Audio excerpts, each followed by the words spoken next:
नमस्कार दोस्तों, स्वागत है आप सभी लोगों का इंडियन फ्लाइंग के इस वक्त की नई अपडेट में। आज के इस वीडियो में आप सभी लोग के साथ शेयर करने वाले हैं कि एयरलाइंस और ट्रैवल से कौन कौन सी बड़ी अपडेट निकलकर सामने आ रही है। पहली बड़ी खबर की जानकारी यहाँ पर एयर इंडिया से जान लेते हैं। एयर इंडिया ने यहाँ पर अनाउंस किया है कि वो अब अपनी रसिया के लिए सभी फ़्लाइटों को बंद कर रहे हैं। आपको बता दें कि इस समय भारत और रसिया के बीच में डायरेक्ट फ़्लाइटें पूरी तरीके से बंद हो चुकी है। एयर इंडिया के द्वारा इन फ़्लाइटों को इसलिए बंद किया गया है क्योंकि अप्रैल महीने से एयर इंडिया को रसिया में इंश्योरेंस नहीं मिल पा रहा है, जिस कारण से एयर इंडिया के द्वारा इन सभी फ़्लाइटों को बंद कर दिया गया है। इससे पहले यूक्रेन वॉर के कारण रसिया की सभी एयरलाइंस कंपनियों ने भारत के लिए अपनी फ़्लाइटों को बंद कर दिया था और अब यहां पर एयर इंडिया ने भी रसिया के लिए अपनी सभी उड़ानों को बंद कर दिया है।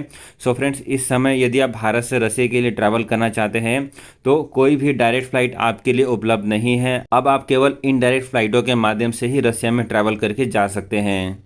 अगली खबर यहाँ पर जेट एयरवेज को लेकर सामने आ रही है। जेट एयरवेज के नए सीईओ संजीव कपूर ने यहाँ पर जानकारी शेयर करी है कि जेट एयरवेज अपनी हायरिंग प्रोसेस में जेट के पुराने एम्प्लॉइयों को प्रायोरिटी देगा। यानी कि यदि आप जेट के पुराने एम्प्लॉय हैं और जेट में दोबारा से काम करना चाहते हैं तो आपको यहाँ पर प्रायोरिटी दी जाएगी। ऐसी जानकारी यहाँ पर जेट के नए सीईओ संजीव कपूर ने बताया है।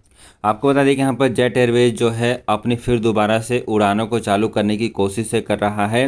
लास्ट अपडेट के अनुसार जेट एयरवेज फिर दोबारा से अपनी फ़्लाइट को अक्टूबर महीने से चालू कर सकता है। फ्रेंड्स, अगली बड़ी खबर यहाँ पर भारत के civil aviation minister Jyotiraditya Scindia की तरफ से सामने आ रही है। बीते कल ज्योतिरादित्य सिंधिया ने अपने ट्विटर हैंडल अकाउंट से ट्वीट करके इस बात की जानकारी दी है कि साल 2023-24 में भारत में डोमेस्टिक फ़्लाइटों से ट्रैवल करने वाले लोगों की संख्या 40 करोड़ से ऊपर हो सकती है। यहाँ पर उन्होंने आगे बताते हुए ये बोला है कि साल 2019 में डोमेस्टिक फ़्लाइटों से ट्रैवल करने वाले लोगों की संख्या 34.5 करोड़ थी, जो कि साल 2023-24 में बढ़कर 40 करोड़ तक पहुंच जाएगी। फ्रेंड्स, अगली खबर यहाँ पर ब्रिटिश एयरवेज को लेकर जान लेते हैं। ब्रिटिश एयरवेज ने यहाँ पर जानकारी शेयर करी है कि स्टाफ की शॉर्टेज होने के कारण ब्रिटिश एयरवेज अपनी कई सारी फ़्लाइटों को कैंसिल कर रहा है।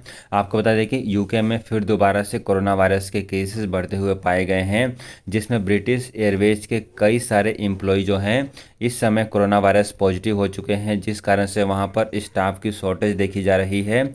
और यही एक बड़ा कारण है कि ब्रिटिश एयरवेज के द्वारा कई सारी फ़्लाइटों को कैंसिल किया गया है। मौजूदा समय में यूके, यूरोप और भी दुनिया के कई सारे देशों में फिर दोबारा से कोरोना वायरस के बढ़ते हुए केसेस पाए जा रहे हैं, लेकिन इसका अब ट्रैवल के ऊपर कोई भी असर नहीं पड़ रहा है। अब वहाँ की सरकारें जो हैं कोई भी ट्रैवल रिस्ट्रिक्शन को लागू नहीं कर रही है और लोग आसानी से ट्रैवल कर पा रहे हैं।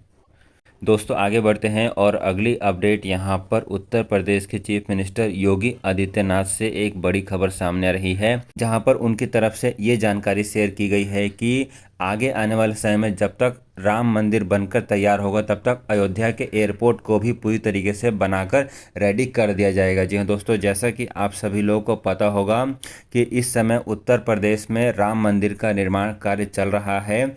इसके आगे उन्होंने जानकारी देते हुए ये बोला है कि अयोध्या एयरपोर्ट को भी पूरी तरीके से बनाकर रेडी किया जाएगा, जिसके ऊपर पहले से काम चल रहा है। आपको बता दें कि राम मंदिर बनने के बाद दुनिया भर के टूरिस्ट जो हैं अयोध्या में आ सकते हैं, जिसको देखते हुए ही वहाँ की सरकार वहाँ पर एयरपोर्ट का निर्माण कार्य कर रही है।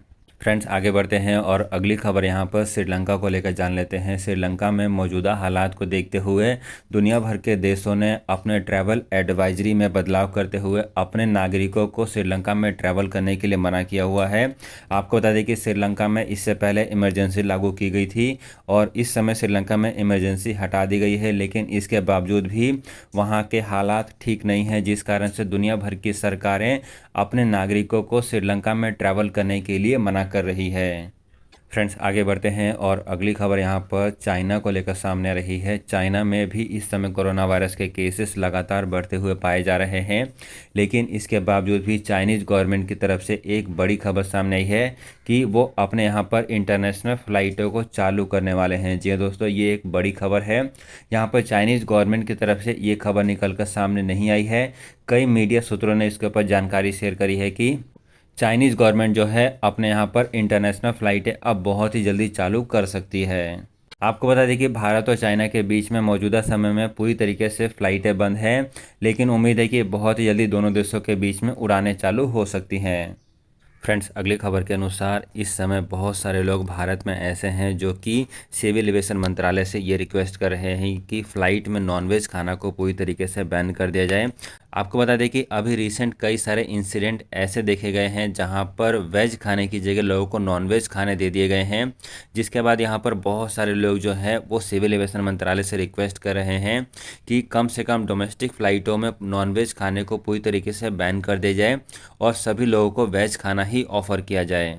मौजूदा समय में विस्तारा और एयर इंडिया ये ऐसी एयरलाइंस कंपनियां हैं जो पैसेंजर्स को अट्रैक्ट करने के लिए अपने मेन्यू में कई सारे अलग से खाने ऐड करने की कोशिश कर रही है, लेकिन यहां पर कई इंसिडेंट ऐसे सामने आ चुके हैं जहां पर लोगों को वेज की जगह नॉन-वेज खाने ऑफर किए गए हैं, जिसके बाद अब यहां पर कई सारी संस्थाएं, कई सारे लोग यहां पर सिविल एविएशन मंत्रालय से रिक्वेस्ट कर रहे हैं कि कम से कम भारत में जो डोमेस्टिक फ़्लाइटें ऑपरेट हो रही है उन फ्लाइटों में नॉनवेज खाने को पूरी तरीके से बैन कर दिया जाए।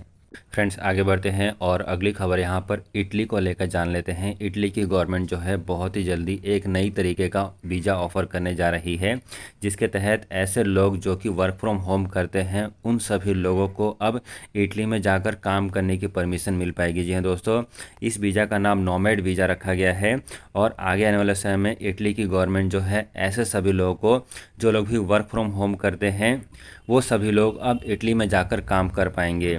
आपको बता दें कि जब से कोरोना वायरस की शुरुआत हुई है तब से वर्क फ्रॉम होम का कल्चर शुरू हो गया है, जिसको देखते हुए इस समय दुनिया भर के बहुत सारे देश जो हैं इस तरीके का वीज़ा लोगों को ऑफ़र कर रहे हैं।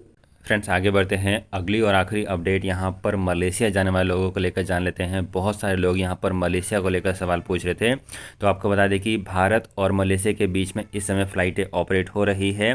इसके साथ साथ ये भी खबर सामने आ रही है कि कोलकाता से कुआलालंपुर के लिए भी अब फ़्लाइटें शुरू होने वाली है। जी हाँ दोस्तों, यहाँ पर एयर एशिया जो कि मलेशिया की एयरलाइंस कंपनी है उसने जानकारी शेयर करी है कि वो 23 अप्रैल से अब कोलकाता से कुआलालंपुर के लिए अपनी नई फ़्लाइटों की शुरुआत करने जा रही है। इसके साथ साथ ये भी खबर सामने आई है कि यही एयरलाइंस कंपनी जो है वो कोलकाता से बैंकॉक के लिए भी अपनी फ़्लाइटों की शुरुआत 2 मई से करेगी। सो फ्रेंड्स, आगे आने वाले समय में कोलकाता एयरपोर्ट से बहुत सारी इंटरनेशनल फ़्लाइटें शुरू होने जा रही है, जिसका आम लोगों को बहुत फ़ायदा मिलने वाला है।